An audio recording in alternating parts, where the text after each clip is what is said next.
you're going to have a lot of ups and a lot of downs. And when you're up, I want you to remember that humility is about to smack you in the face and you're going to feel awful. And when you're down, slow down, grab some Coke, grab some water, grab something to eat, and know that you just got to keep moving forward and you're going to have a high again.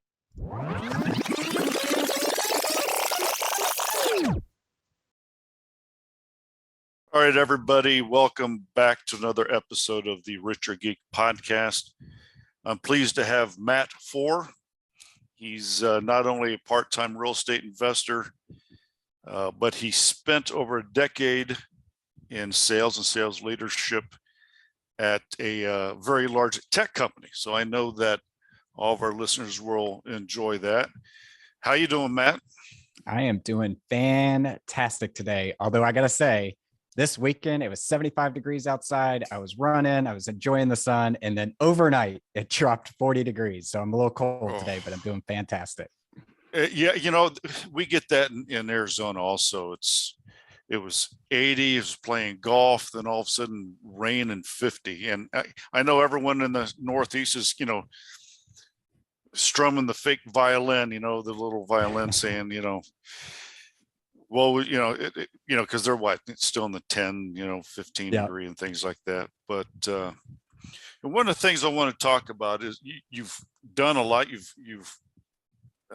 You're a crazy man. You do Ironmans. I can't run 2 blocks. I was more built to run over things instead of run away from things. But let's talk a little bit about your background. You're in tech sales, and how was that? And then did you do some Ironman wire on tech sales? Was that your stress relief? Did you start running 2 blocks and decide, hey, I need to run a little bit more and do some other things? So let's talk about that a little bit. Yeah, absolutely. So like you mentioned, I've spent a decade in sales and sales leadership at one of the largest technology companies in the world. And it's been a fun little journey. I remember first getting involved in technology, and I was not technical at all. And to this day, I'm not technical. My dad asked me to plug up his printer over Christmas holiday, and I said, I have no idea how to do that. So, but I've spent over a decade in that, and it's been a fun journey because one thing about technology is it's always evolving. We like to say that the world is moving faster than it ever has been, but slower than it ever will. And so it keeps you on your toes. You're always learning new things and how people are more efficient and things like that. How did I get involved in Ironman? I grew up playing a lot of sports in high school, played intramurals in college, all that kind of stuff, would always go to the gym. And I remember I climbed Mount Kilimanjaro back when I was really young, which is the tallest mountain in Africa. And I came back from that and arrogantly said, well, that wasn't that hard. What else could I do? And I looked at 2 different options. I looked at climbing Mount Everest, and I looked at Ironmans. And when I saw the price tag of how much it costs to climb Mount Everest, I was like, you know what? I think I'll go into Ironman. So for your listeners that don't know what that is, it's a 2.4 mile swim, 112 mile bike, 26.2 mile run. Yes, it's all in a single day. Yes, it's all in a single event, but it's given me a lot of life lessons, investing lessons. And one of the things I love to say about Ironman is it keeps you humble, right? LeBron James is 6'8", 215 pounds, solid muscle, jumps out of the gym. That dude was born to be an athlete doing something. And Ironman, nobody was born to go those distances. You got to put in the work every single day. And when somebody beats you on race day, chances are they just been doing it longer than you and have a lot more experience doing it. So happy to take that part of the conversation wherever you want to take it. But that's kind of me in a nutshell. Yeah. So what does it take? I mean, what do you start? You start, okay, I'm going to run 5 miles. I'm going to run 10, but then, oh, wait a minute. I also have to bike 5 miles and bike 10. I mean, where do you start when you're doing something that crazy? Yeah, so I was always kind of an athlete growing up. So I was already moderately fit, but being Ironman fit is a lot different than being basketball or football fit or something like that. The first thing I had to do was buy a bike. So I signed up for a race before I ever bought a bike. And I will tell your listeners that when you ride a bike and it's got 3 wheels on it and you're a tricycle and you're 5 years old, and riding a bike when you're going 112 miles locked in an aero position are a little bit different. So I definitely had to learn how to do that again. But ultimately, what does it take? I think it really takes understanding where you want to go and what is the goal. So I have a little 4-step process that I have that how I've achieved Ironmans, how I've achieved investment goals, how I've achieved work goals. And the first step and the most important step is clarity, because I think you have to be clear on where you want to go, or else the squirrel effect, the red pill, will take you down these different rabbit holes, and you will have no direction in life. So once I knew that, hey, Ironman was the thing that I wanted to go do, I wanted to go do a race for that, I knew I was clear on where I wanted to go. And then it just brought me to my next part of my journey. So you talk about, the 4 steps, and, I can imagine that once you've accomplished something like that, it's kind of like for me, the military boot camp, then it just kind of changes your mentality and it changes you as a person, so that you can take that type of strategy into any segment in your life going forward.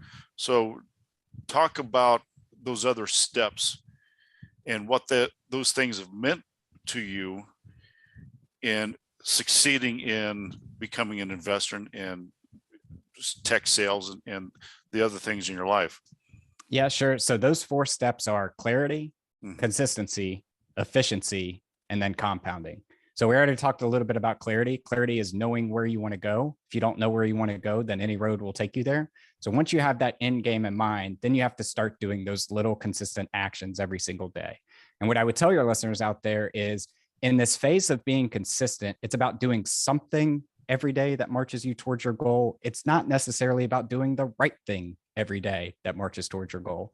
So we were nerding out about podcasting. You were on the show a couple of weeks ago, and that whole process of learning how to podcast, learning what your voice is, learning the equipment, all that kind of stuff, you can watch it every day, but until you start doing the process, you're never going to see the hiccups or the things that are going to get in your way. And that's the same with investing, right? You can't start your investment journey unless you start putting $2 a day into a savings account, $5 a day, a portion of your income into something that's not just going to shoes, cars, gas, things like that.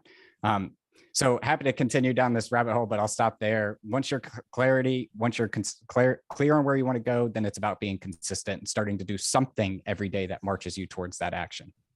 And I think that's very important for everybody to learn. And, I've read a lot of books. I've, been to a lot of different seminars and manager consultants and all that sort of stuff and coaching. And they all kind of talk about that, where you have to start somewhere, and then you can't be swayed with, oh my gosh, I want this, I want the greatest thing of this. It's do I need that, or do I want that? That's kind of the biggest thing is there's so many things when I was young in life. It's like, I need that. It's like, no, you don't. You want it, mm-hmm. But you'll do fine and you'll survive without another TV or that other type of car, or the car that you have is fine, those types of things. So I think they're very important things, life lessons in that. And you believe in it so much that you are creating an ebook. Is that correct? Yeah. And one thing I would touch on too there in consistency is mood follows action. And so I get a lot of questions like, oh, well, you're just very passionate about Ironman, or you're just very passionate about investing or technology or these things. And I didn't come out of the womb or like in 5th grade decide that I loved all these things. I started doing something that I thought was interesting at the time every single day. And over 2 months, it started becoming a habit. And after 4 months, it started becoming a hobby. And after a year, it started becoming a passion. And so that's what I would encourage your listeners out there that might be struggling through this transition of 2020 through 2022 here, and going through their journey of life, is mood is going to follow your action. So start doing something every day that's going to scratch an itch and see where that leads you. Mm-hmm. What are some of the mental challenges you had? I'm sure once you got to a certain mile, then it's kind of like, I'm either going to, like, you got to dig. I mean, people always talk about running marathons at mile 15 or so. All of a sudden you get that, I'm either going to break, or you just kind of, they call powering through it. What are some of the things that you did just to kind of switch that mind off to power through it once your body and your brain saying, what the hell are you doing to me? Yeah. Yeah. It's funny you say that because I like to tell people, like, now that I've been doing the sport for almost a decade, the sport doesn't get easier. I just get faster. Right. Like it doesn't get easier to go bike 100 miles. 100 miles freaking sucks, regardless of how many times you've done it. It's a difficult process. I think, though, like one of the things that I've always tried to do during races, during practice sessions, during work, when I'm trying to power through something that's a difficult task, is Mm-hmm. keep little reminders of kind of what started me down this journey. Right. So there's uh, uh, a part of each Ironman where halfway through the bike, you get a chance to have a bag of your goodies, of whatever it is, to refuel, re-energize, all that kind of stuff. Same thing on the run. So I remember my first Ironman, like I slid in a picture of my family in there. And I knew I was going to throw away that picture, but it was a picture of myself, my mom, my dad, my brother, and they were at the race. And one of the things about Ironman races is no matter how many people you have at the race, you barely see them because it's a pretty long day and a pretty long course. And Mm-hmm. that was just a little reminder, like, hey, I'm here to complete it for them, to show that they made this son and this brother that can get through difficult times. It's the same with work, right? Like everybody works out there for money, but money is a tool to get you the things that you want in life. So how do you put little reminders around your environment, whether it's at the office, or at your house, on your computer, whether it's a mood board, just something like that, that always pulls you back into remembering why you got started in the journey in the first place? And would you say, is it a 50 on the physical and mental side, or is it more mental? I'm just curious because I will never do a Ironman. I will definitely say that of the people that get to the starting line of the race, it is 90% mental from there. It's like graduation day. All you are doing is walking across the stage and grabbing your diploma. At that point, the hard part about doing Ironmans is the 3 a.m. wake up call on a Saturday to drive an hour away, to ride your bike for 110 miles and then get off and go run for an hour, drive an hour back, stretch, shower. It's 4 o'clock. You got to eat and then wake up the next day and you got to do something very, very similar. Like if you can do that day in and day out of consistent grinding, then showing up is just graduation day. And for most of your listeners out there, that if they're consuming this type of content, right, they've done a lot of the mental reps to prepare themselves to doing investments in real estate and different forms of investing and things like that. At that point, it's about mentally going over that hurdle of passively getting involved in an investment or actively getting involved in an investment. But if you've done all the legwork up to that point, man, you're just going across the graduation stage. There's definitely going to be anybody that shows up to a race for the first time. I tell them it's a long day. You're going to have a lot of ups and a lot of downs. And when you're up, I want you to remember that humility is about to smack you in the face and you're going to feel awful. And when you're down, slow down, grab some Coke, grab some water, grab something to eat, and know that you just got to keep moving forward and you're going to have a high again. It's no different than life, no different than like a long and distant endurance race like that. How long do you think you can do this Ironman? Is it something is like, okay, it's kind of like regular professional sports, hey, I'm 35, 40, I'm done? Or is there longevity? Oh yeah. Here's the thing I love about Ironman is the people more than anything, because I have raced with people that are W amputees. I have raced with a guy that had ALS.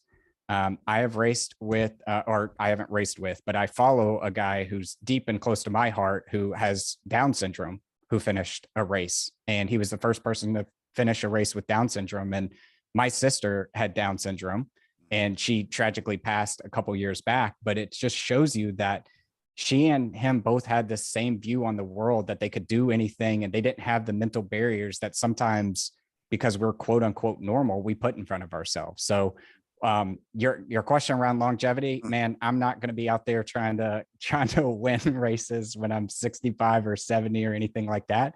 But there is a lady out there that's still competing at 84 and she's still finishing races. So there's definitely longevity in it if you want it to be. Wow. I mean, that's absolutely amazing. I just, what's like the biggest race of I know everyone knows the Hawaii the one in Hawaii. I don't know if you've competed in that one, but what are some of like the big ones that you've competed in? Yeah, the one in Hawaii is the mecca of them all. It is a qualifying race, and I'll assimilate it to Boston. Most people that run want to run Boston. For Boston, there's 150, 200 races around the world. And as long as you hit a specific time, regardless of the course, if it's a hilly course or a flat course, you can go. You basically qualify. They still have cutoffs and things like that because they have to only can take so many people.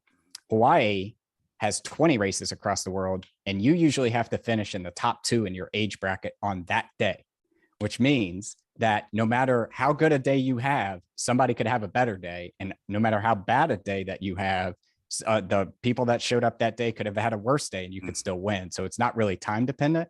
And I think that's some of the mental challenge when you're going through these 9-hour, 10-hour races, that you're never know where you're at comparatively. You just got to race the best race you can race. So the one in Hawaii is obviously the mecca. I got an opportunity to race in the world championship at the half distance in Austria, Zelensee, Austria. And it was the day after my birthday. My mom took me traveling a lot when I was a kid. So I got a chance to return the favor and take her to one of our most favorite parts of the world, which is that Bavaria, Austria, Switzerland, Alps region. Got to pay for the entire family to go, and they got the chance to watch me compete. So that's definitely one that sticks out in my mind. Very cool. Now let's make a kind of a switch for everybody out there. Matt has his own podcast, and I was lucky enough to be a guest of that. It is called Ice Cream with Investors. And talk to us about, number one, how did you come up with that name?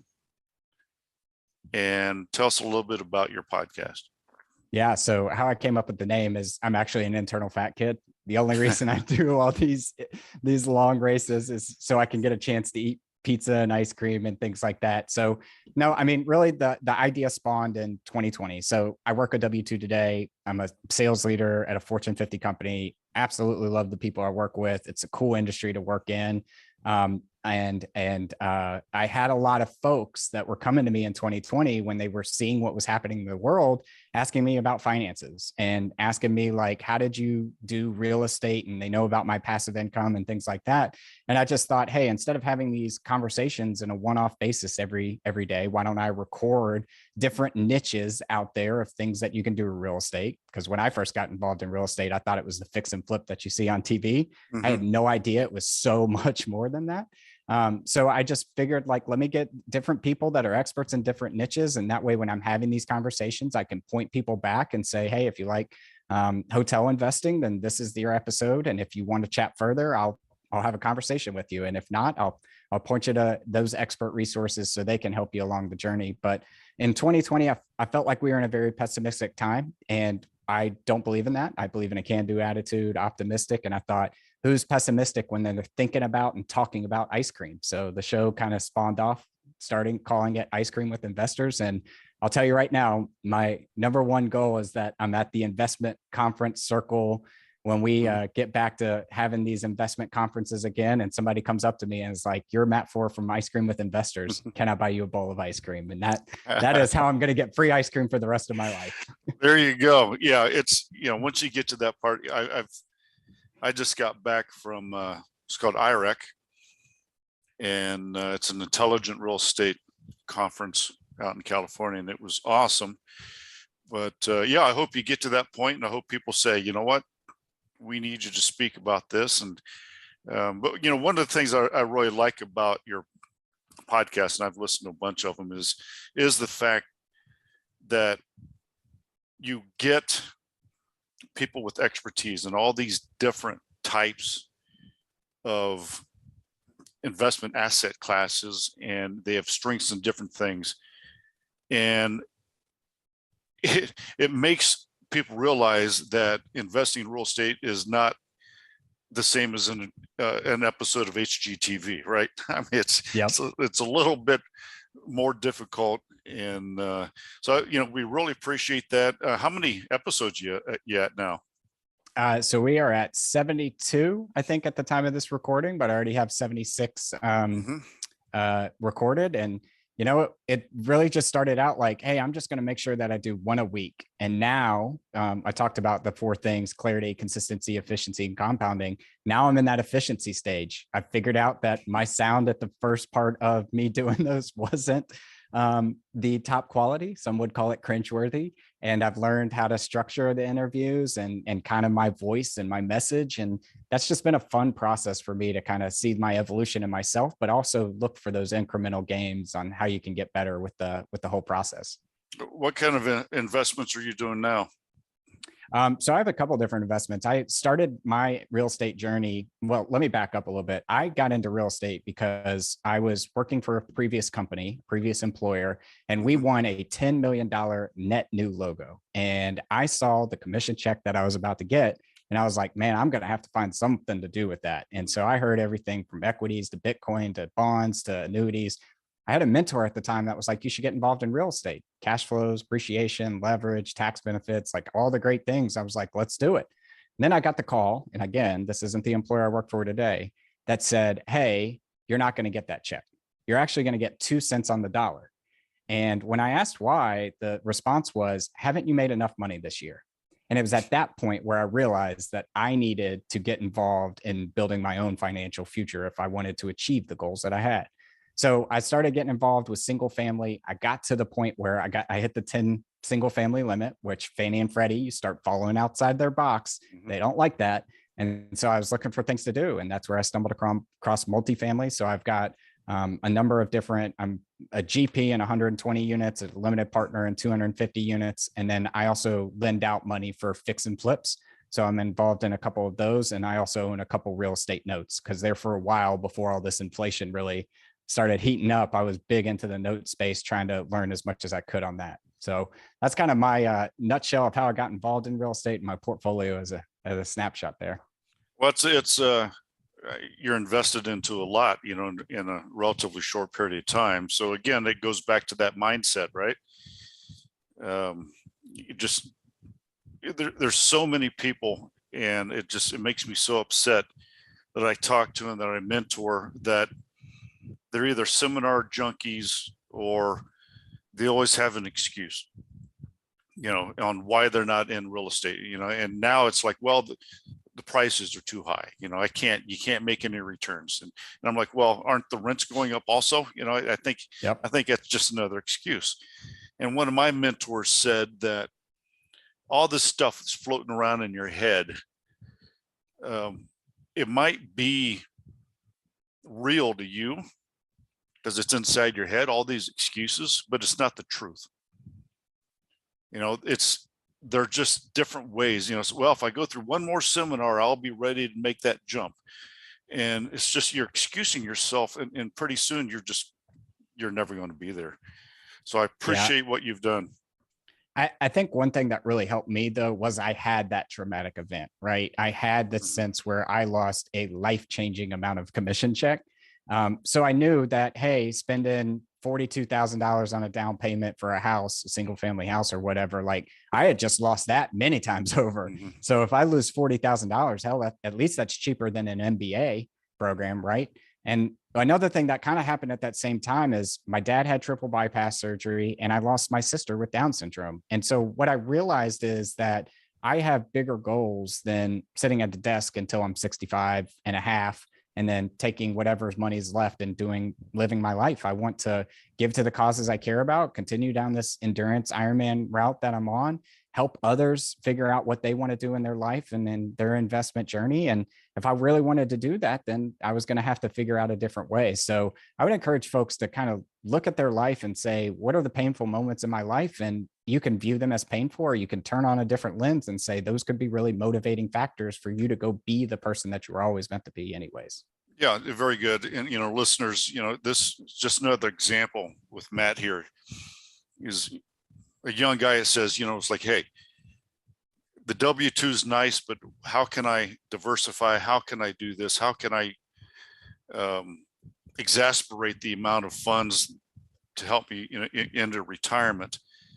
And not only did he get all these assets in a relatively short period of time, but he also has a wonderful podcast It's called Ice Cream with Investors, and it's at icecreamwithinvestors.com, where you can listen to all these episodes to help you remove the roadblocks to enable you to have financial success. Well, Matt, I appreciate you coming on, and it's always a pleasure to talk with you. Absolutely. Look forward to connecting again soon on your show, my show, or maybe at some over a bowl of ice cream at some conference.